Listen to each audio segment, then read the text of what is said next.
I stare at my phone, the wedding dress pooling around me like spilled milk. The screen glows with the message that shatters my world. I can't walk you down the aisle. Marissa's event is too important to miss. I'll try for the reception. My father's words blur as tears flood my vision. The bridal suite spins around me, delicate champagne flutes on the vanity, my veil draped across a chair, bridesmaids frozen in various stages of preparation. The clock on the wall ticks mercilessly toward the ceremony. No, I whisper, then louder. No, no, no. With a strangled cry, I hurl my phone across the room. It hits the wall with a crack and tumbles to the carpet. My bridesmaids gasp in unison, Jessica's mascara wand suspended in midair, Tara's mouth forming a perfect O. Ari, what happened? Tara asks, taking a tentative step toward me. I can't answer, can't breathe. The room shrinks, walls closing in, my chest tightening until each heartbeat feels like a hammer against my ribs. The diamond engagement ring weighs heavy on my finger, a promise about to be fulfilled while another lies broken. The door swings open, and Melanie, our wedding planner, bustles in with her clipboard and perpetual efficiency. 3 hours until we need to line up, ladies. She stops abruptly, sensing the tension. What's going on? My father. The words scrape my throat. He's not coming. Not coming? Melanie's professional composure slips momentarily. But the ceremony, we planned everything around him walking you. Well, he's not. My voice sounds foreign to my own ears, brittle and sharp. My sister's event is apparently more important than my wedding day.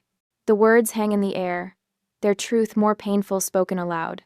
The memory rises unbidden, standing beside my mother's casket 17 years ago. My 13-year-old hand clutched in my father's as mourners filed past in a blur of black. I'll always be there for the important moments, Ari, he'd promised, his voice rough with grief. You and I, we're a team now. What a beautiful lie that had been. 9 months ago, when Ethan and I had set the date, Dad had seemed genuinely happy. We'd sat at his kitchen table, wedding magazines spread between us, and he'd placed his hand over mine. Nothing would make me prouder than walking you down the aisle, he'd said, eyes crinkling at the corners. For once, I'd believed him. The first warning sign came 3 months before the wedding, when Marissa called to announce her career celebration, scheduled for the same day. It's just bad timing, Dad had said during our Sunday dinner, pushing peas around his plate. I'm sure we can work something out. The ceremony is at 4, I'd reminded him. Her event isn't until 7. You can easily make both. The drive between venues, he'd hedged, is 45 minutes. I checked Dad. I'd reached for his hand. This is my wedding day. He'd squeezed my fingers. Of course I'll be there, sweetheart. We'll make it work. 2 weeks later, the traffic might be bad that weekend. Then, Marissa really needs family support for this promotion. Last week, I'm not sure about the timing. I'd reassured him each time, rearranged what I could, offered to send a car service, whatever it took to have my father walk me down the aisle. And now, 3 hours before I'm supposed to marry the love of my life, he sends a text. A text. We need to move forward, Melanie says, her voice gentler now. Is there someone else who could walk you down the aisle? An uncle, perhaps? Or would you prefer to walk alone? Alone. The word echoes in my head. My phone rings from where it landed on the floor. Jessica retrieves it, hands it to me wordlessly. Uncle Martin's name flashes on the screen. My father's older brother, the one who never missed a dance recital or graduation. I answer with trembling fingers. Hello? Ariana? His voice is warm, concerned. Your father just called me. I don't know what to say, sweetheart. A sob escapes before I can stop it. He's not coming, Uncle Martin. I know. The anger in his tone is barely contained, and I'm so sorry. I close my eyes, tears tracking through my carefully applied makeup. I don't know what to do. The silence stretches for only a moment before Uncle Martin clears his throat. Would you allow me the honor of walking you down the aisle? Quote. Something breaks and mends simultaneously in my chest. You'd do that? In a heartbeat. His voice breaks slightly. I'll be there in 20 minutes, Ari. Don't you worry about a thing. I end the call and look up at the circle of concerned faces around me. Something shifts inside me, a realization that maybe family isn't always who you're born to, but who shows up when it matters most. My Uncle Martin is coming, I announce, standing straighter. He'll walk me down the aisle. And somehow, despite everything, I know I'll be okay. Uncle Martin's offer settles around me like a warm blanket. I stand straighter, feeling a flicker of hope spark to life in my chest. The wedding dress rustles as my bridesmaids exhale in collective relief. He'll be here in 20 minutes, I announce, my voice steadier than before. Jessica approaches cautiously, her phone clutched in her hand, mascara wand forgotten. Ari, there's something you need to see. The hesitation in her voice makes my stomach clench. What is it? She holds out her phone, screen illuminated with a text conversation between her and my sister. Marissa sent these to me by mistake last month. I wasn't sure if I should show you, but now. I take the phone with trembling fingers, the diamond on my left hand catching the light. The texts are dated 3 weeks ago. Marissa, Dad's still wavering about the wedding. Keeps talking about making it work. Jessica, he promised Ari though, right? Marissa, don't worry. I know how to keep Dad to myself on wedding day. Already working on it. Jessica, Marissa, that's terrible. It's her wedding. Marissa, oops, wrong Jessica. Delete this. Not for bridal party, Jessica. The room tilts sideways. I sink onto the vanity stool, the screen blurring before me. I should have shown you sooner, Jessica whispers. I just couldn't believe she'd actually sabotage my wedding day. My voice sounds hollow in my own ears. I can believe it. The memory rises unbidden. 4 years ago, standing in an auditorium at MIT, scanning the crowd for my father's face as I accepted the National Computer Science Scholarship. He'd promised to be there. Had even texted that morning, confirming he was on his way. But the ceremony came and went without him. Later, he'd apologized profusely, claiming an emergency at work. It wasn't until months later that I discovered the truth through a casual comment from his assistant. Marissa had called, claiming I'd asked to reschedule his visit because I was too nervous to have him there. The pattern stretches back 17 years, to the raw days after Mom died. I was 13, devastated and adrift. Marissa, at 16, had swiftly positioned herself as the lady of the house, orchestrating family dinners, managing Dad's schedule, and systematically creating distance between him and me. She's been doing this for years, I say, more to myself than to Jessica, and he lets her. Tara wraps an arm around my shoulders. Your dad is an idiot, and your sister is worse. A knock at the door interrupts us. Melanie peeks in. Mrs. Carter is here. Ethan's mother? She's asking if she can see you. I nod, wiping hastily at my tears. Catherine Carter enters moments later, elegant in her pale blue mother of the groom dress.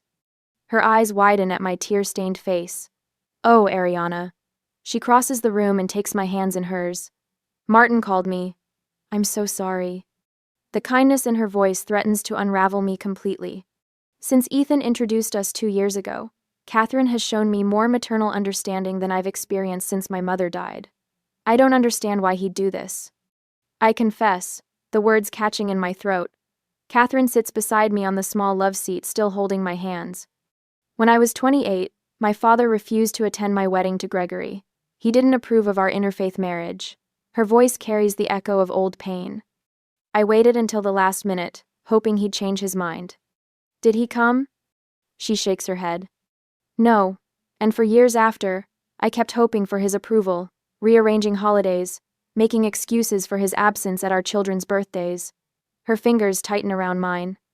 This isn't just about today, Ariana. It's about whether you'll let them keep breaking your heart for the rest of your life. The truth of her words lands like a physical weight. How many times had I rescheduled important events to accommodate Dad? How often had I swallowed disappointment when he canceled at the last minute for something Marissa deemed more important? I think of my first dinner at the Carters' home, how Gregory had pulled out my chair, how Catherine had remembered my favorite dessert from a casual mention months earlier, how their whole family had welcomed me with genuine warmth, showing me what real family support feels like. I've been chasing his approval my whole life. I whisper. And what has it gotten you? Catherine asks gently. Heartbreak. Disappointment. I straighten my shoulders, something resolute taking shape inside me. I won't let his absence ruin what should be the happiest day of my life. The clock on the wall shows we have 7 minutes until the ceremony should begin. 7 minutes to decide what kind of story today will tell. One of abandonment or of choosing happiness despite it. Martin will be here any minute, Catherine says, standing. Shall I help you fix your makeup? Before I can answer, my phone buzzes with a text from Ethan. Whatever you need today, I'm here. Even if that means waiting. I love you. Fresh tears spring to my eyes, but different ones. Tears of gratitude for the family I'm about to join, for the man who sees me clearly and loves me completely. I don't want to wait. I tell Catherine, this day isn't about who isn't here. It's about Ethan and me, and the people who chose to show up. Jessica and Tara exchange glances, relief evident on their faces. Melanie nods approvingly, already adjusting her timeline on her tablet. Have you ever had to choose between your own happiness and family expectations? I ask Catherine as she gently dabs concealer under my eyes. Many times, she replies, her smile both sad and wise. The day I stopped trying to earn my father's love was the day I truly began to live. The door opens 10 minutes later, and Uncle Martin stands there, slightly breathless in his hastily donned tuxedo, his eyes finding mine with such love that my heart swells. At that moment, I realize that family isn't determined by blood alone, but by who stands beside you when the world falls apart. I stand and smooth my dress, ready to walk toward my future rather than cling to a painful past. An hour later, after everyone got out of the room, my makeup artist was doing my makeup. My phone vibrates against the vanity as the makeup artist dabs concealer under my eyes. Robert's name flashes on the screen. I hesitate, then press the green button. Ariana. His voice crackles through the speaker. You're making this difficult for everyone by refusing to reschedule. Marissa worked hard for this promotion. My throat tightens. Dad, we set this date 9 months ago. And Marissa's event is important too. Why must you make me choose? The makeup artist pauses, brush hovering near my cheek. I didn't make you choose, I whisper, voice breaking. You did that all on your own. I end the call before he can respond, before I break down completely. The makeup artist wordlessly hands me a tissue. A soft knock interrupts the tense silence. The door swings open, and Uncle Martin stands there. In his hands, a small velvet box. I smile and nod as approval to enter, and he crosses the room in 3 long strides, enveloping me in a big hug. Look at you, he says, stepping back. Absolutely beautiful. Thank you for everything. I love you. The words feel inadequate for the gratitude swelling inside me. Nothing could have kept me away. I love you too, sweetheart. I love you. His blue eyes crinkle at the corners. I brought something for you. He opens the velvet box, revealing a strand of pearls with a delicate silver clasp. They glow with a warm luster against the black velvet. These belong to my mother, he explains. She wore them at her wedding in 1952. I've kept them safe all these years, waiting for the right moment. My fingers hover over the pearls. Uncle Martin, I couldn't. You can and you will. His voice is firm but gentle. My mother would have wanted you to have these. Your family, Ariana. Real family. Jessica appears at the door and steps forward. Let me help you put them on. As she fastens the clasp behind my neck, the door opens again. Gregory, Ethan's father, pokes his head in. Martin, I brought that boutonniere you asked for. The 2 men exchange a glance loaded with unspoken understanding. Gregory enters, patting Martin's shoulder before turning to me. Ariana, everything's ready whenever you are. Ethan's as nervous as a cat in a room full of rocking chairs. His attempt at levity brings a small smile to my face. I just need a few minutes with my niece, Martin says. Gregory nods, squeezes my hand, and leaves. My bridesmaid follows his lead, filing out until only Martin and I remain. Ariana, Uncle Martin guides me to sit. I need to tell you something. He perches beside me, hands clasped between his knees. When I graduated college, my father refused to attend the ceremony. What? Why? He wanted me to take over the family business. When I chose teaching instead, he saw it as a betrayal. Martin's gaze turns distant. I waited at that ceremony, scanning the crowd for his face. He never came. My heart aches for the young man he'd been. I'm so sorry. I'm so sorry.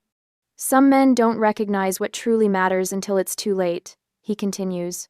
My father realized his mistake years later, but we'd lost so much time. I touched the pearls at my throat. Did you forgive him? Eventually, but I never forgot who showed up that day instead.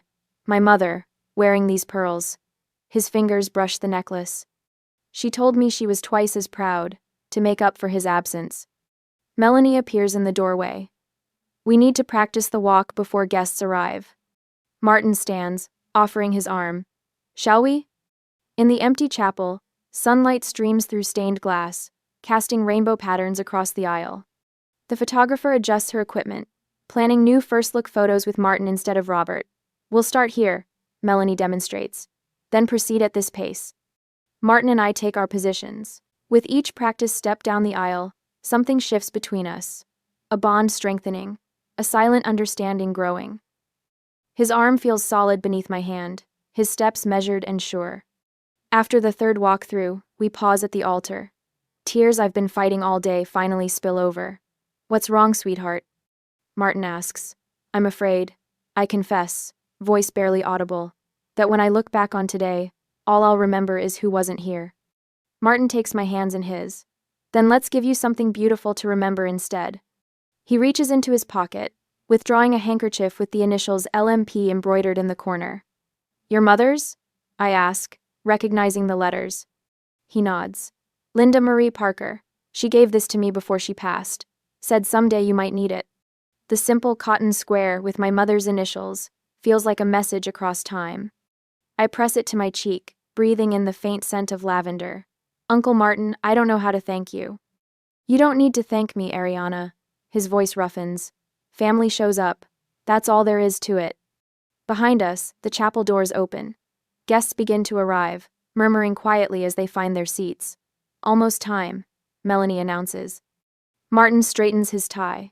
I have one question before we do this. What's that?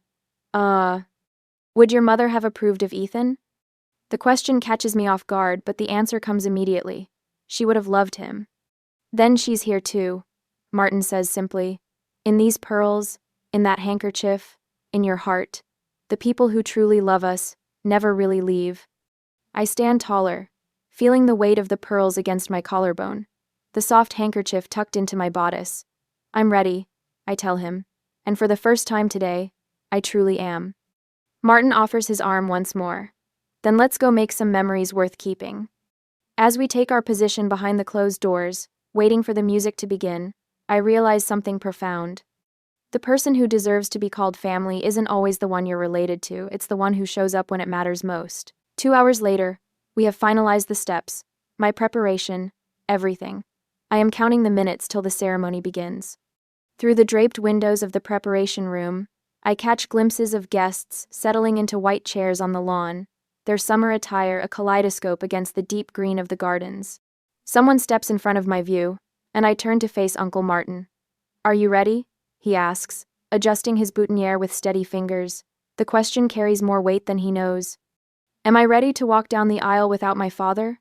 Am I ready to embrace this new definition of family that's forming around me like a protective circle? I touch the pearl necklace at my throat, cool against my skin. I am. Martin stands before me in his perfectly fitted tuxedo, the fabric hugging his shoulders just right. When he arrived 2 hours ago, breathless and determined, I never expected this transformation, from crisis to something that feels strangely meant to be. Your mother would be so proud, Martin says, his voice catching slightly. And Robert, well, he's made his choice. Through the door, I hear the string quartet transition to a new piece, signaling 5 minutes until the processional begins. My bridesmaids gather their bouquets, arranging themselves in the order we practiced yesterday. Jessica squeezes my arm as she passes. You look radiant, she whispers. Nobody will be thinking about who isn't here. But I know some will. Empty chairs have their own presence. Melanie appears with her headset and clipboard. Everyone's seated. Ethan is at the altar with the officiant. She studies my face. You good?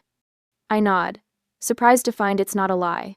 The devastation from earlier has transformed into something else, not quite peace, but resolution. The doors open, and my bridesmaids proceed one by one down the path toward the ceremony space. Then it's just Martin and me, waiting for our cue. He offers his arm. I've never been more honored than I am right now, sweetheart. His eyes shine with unshed tears. Not in my whole life. The music shifts to the wedding march, my signal. We step forward together, emerging from the shadows of the estate into brilliant sunshine. The assembled guests rise in unison, faces turning toward us. The white rose petals lining the path flutter slightly in the breeze. Each step feels momentous, each breath a conscious choice. Martin's arm is solid beneath my hand, his pace perfectly matched to mine. Halfway down the aisle, I spot Ethan. His eyes lock with mine, and tears spill freely down his cheeks. Not tears of pity, no, something else entirely. Something that looks remarkably like gratitude. Next to him, his parents beam with unmistakable pride. Catherine, who showed up this morning and helped me with makeup and hairstyle, nods encouragingly. When we reach the altar, Martin turns to face me. The familiar scent of his aftershave, the same he's worn since I was a child, wraps around me like a memory. With all the love of family, chosen and given, he says, placing my hand in Ethan's waiting palm. The celebrant steps forward, her voice carrying across the garden. Welcome, beloved friends and family. We gather today to witness the joining of Ariana and Ethan in marriage. She pauses, her gaze warm as she looks between us. I want to acknowledge the special role Martin has played today. Some bonds are forged through blood, others through choice. Both can be equally sacred. A murmur of approval ripples through the guests. From the corner of my eye, I see several of my father's relatives shift uncomfortably in their seats. Let them. This moment belongs to those who chose to be present.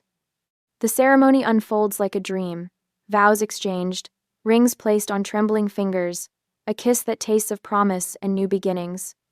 Throughout it all, Martin stands nearby, a sentinel of support. Later, at the reception, the DJ's voice booms across the ballroom.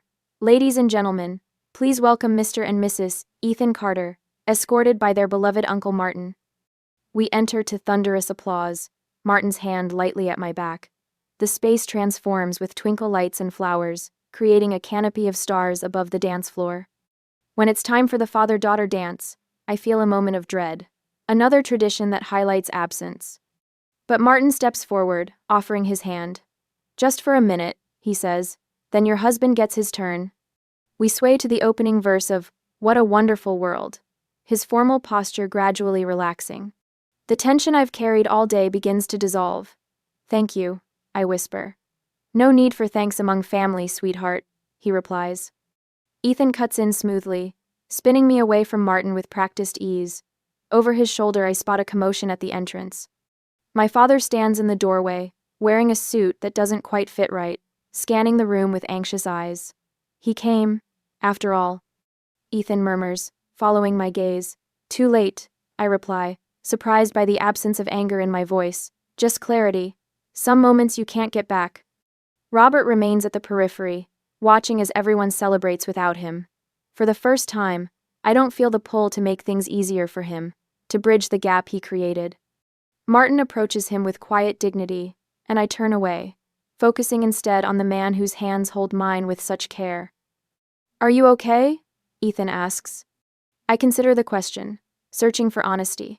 I think I am, or I will be. The music swells around us, and I choose to dance. Half an hour later, the crystalline chime of silverware against glass ripples through the reception hall. Laughter fades as guests turn toward the center of the room where Ethan stands, champagne flute raised high, his eyes finding mine across a sea of smiling faces. I feel a tap on my shoulder. Ariana. My father's voice slices through the moment. I turn slowly, steeling myself. Robert Parker stands behind me, hair slightly disheveled, tie askew, as if he's been rushing. You made it, I say, voice flat as Kansas prairie. Traffic was brutal. He gestures vaguely toward the door.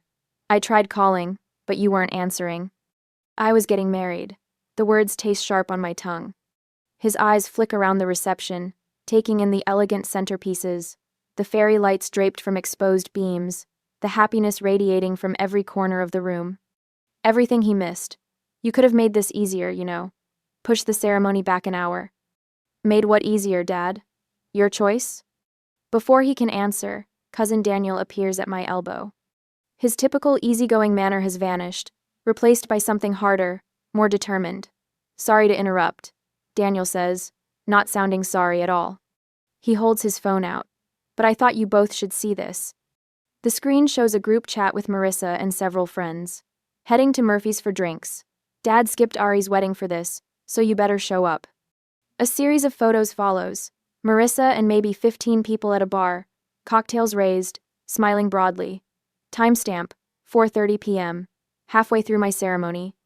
At first she said 7 o'clock, but I guess she changed the meeting time to prevent my dad from coming. That's her career event? My voice barely rises above a whisper. Daniel swipes to another screenshot. A text from Marissa to someone named Jen. Dad will have to choose between us. I'll make sure he chooses me. The air leaves my lungs in a rush. Daniel isn't finished. She changed the dates and time of her drinks 3 times. He opens a calendar app, showing invitations with different dates, each adjustment aligning perfectly with our wedding date changes when we had venue issues last month. I look up at my father. The color drains from his face like water down a drain, leaving behind something ashen and hollow. Robert. Uncle Martin approaches, champagne in hand. I didn't know you'd made it. My father doesn't acknowledge him. His eyes remain fixed on Daniel's phone, on the evidence of his daughter's manipulation. I didn't realize. He begins, then stops. Starts again. Ariana, if I had known. You would have what? The question hangs between us like a physical thing. Shown up? Kept your promise? Been there for once in my life when it actually mattered? Heads turn. Conversations nearby halt. My father notices, straightening his posture.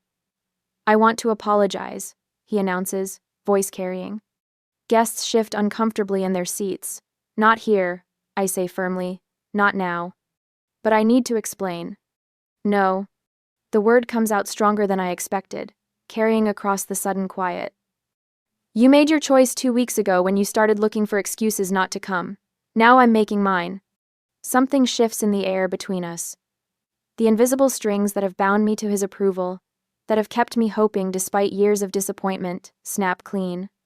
I feel their absence like phantom limbs, painful but freeing. Ariana. His voice breaks on my name. Enjoy the reception, Dad. I turn away, walking steadily back to where Ethan stands with his parents, their faces a mixture of concern and pride. Catherine, my mother-in-law, squeezes my hand as I rejoin them. Are you all right? Yes, and surprisingly, I am. I really am. From the corner of my eye, I watch Uncle Martin approach my father, who stands isolated at the edge of the dance floor. Martin speaks softly, hand on Robert's elbow, gently steering him away from the center of the celebration. She deserves this day without further drama. I hear Martin say as they pass our table, You can talk tomorrow. My father's shoulders slump in resignation as Martin leads him toward the bar in the far corner. For the first time, Robert Parker looks small to me, not the towering figure whose approval I've sought for 17 years, but just a man who made poor choices and is beginning to recognize their cost. Ethan's hand finds mine under the table. You okay? I nod, feeling the weight of the day, both its sorrows and joys, settle into something bearable, even beautiful, better than okay. The DJ announces another dance. As Ethan leads me to the floor, I catch sight of my father watching from the periphery, Martin standing guard beside him. The pain in Dad's eyes is real, but so was mine when I read his text this morning. Some wounds need air to heal properly. Some truths need to be spoken aloud before new beginnings can take root. Tomorrow will bring its own challenges. There will be difficult conversations, perhaps tentative steps toward understanding.